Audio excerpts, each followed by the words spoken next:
Please like and subscribe my YouTube channel for more real stories like this. It was late, just past midnight, when I found myself downstairs folding laundry, trying to finish before going to bed. My husband Mark had already retreated to our bedroom hours ago, and the house was peaceful except for the quiet hum of the washing machine. I had this habit of folding everyone's clothes separately, stacking them neatly and leaving them outside their doors. It was a little ritual that made me feel in control even on the days when life felt anything but.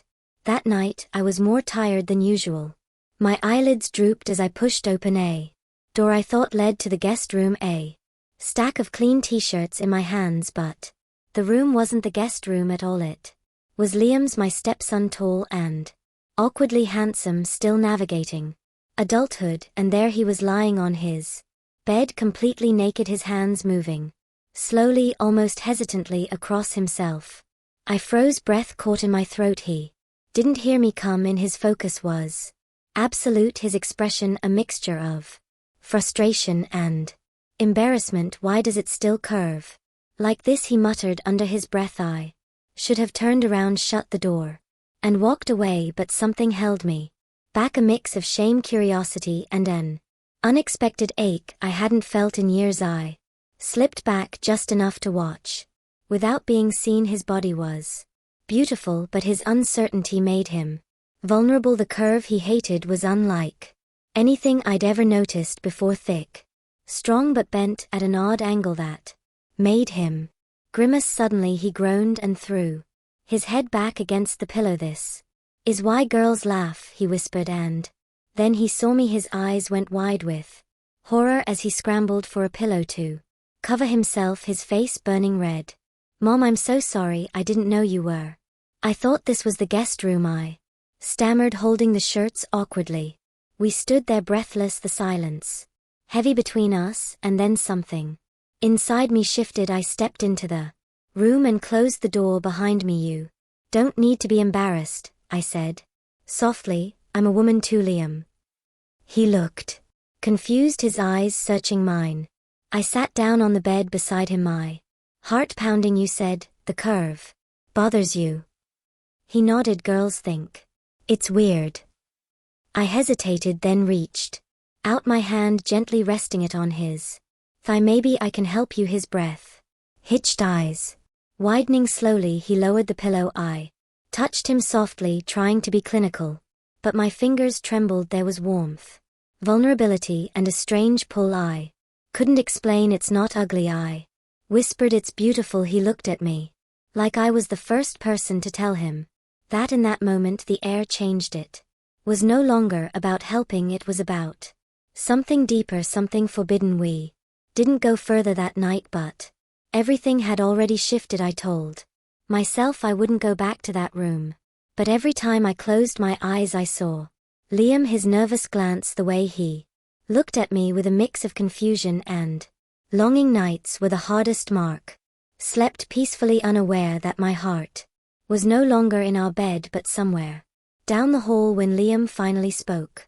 about that night over breakfast, his voice was quiet but steady. "About the other night, you don't have to explain," I whispered, though my mind raced. He sighed, the weight of self-consciousness clear in his eyes. "I've always felt like I was different, like my body was a joke. My heart acted. Here was this young man, strong and capable on the surface, but fragile underneath." "Liam," I said, "there's nothing wrong with you." He looked at me, hope flickering. "You said you could help." I froze. "Maybe we should forget it. It's not right." He nodded, but sadness lingered. That night Mark went out with friends. The house was quiet, too quiet. I found myself standing outside Liam's door again, heart pounding. "Come in," he said softly. He was sitting on the bed, shirt on this time, but the vulnerability was the same. "I shouldn't be here," I whispered.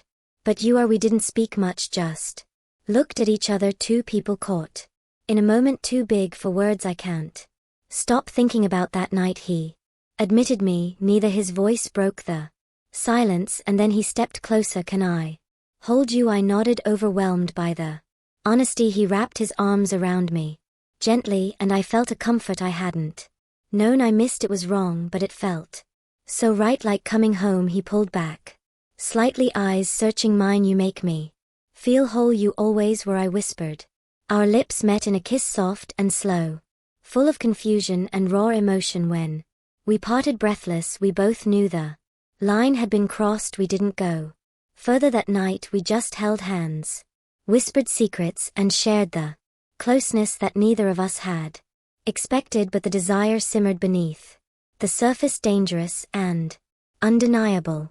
The morning after I tried to pretend nothing had changed. I brewed coffee, cleaned, kept busy, but every quiet moment was filled with Liam's touch, his voice, the way he looked at me. Mark kissed me goodbye, unaware of the storm inside me. That evening he left early for work, leaving the house empty. I sat on the couch telling myself not to move, but my legs betrayed me, carrying me to Liam's door. Again he lay on the bed, headphones on, eyes closed. When he saw me, his expression shifted, hope and fear tangled together. I shouldn't be here, but you are. We didn't rush, each touch was slow, deliberate, full of aching emotion.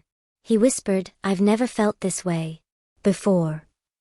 I closed my eyes and whispered back, take your time, make it count.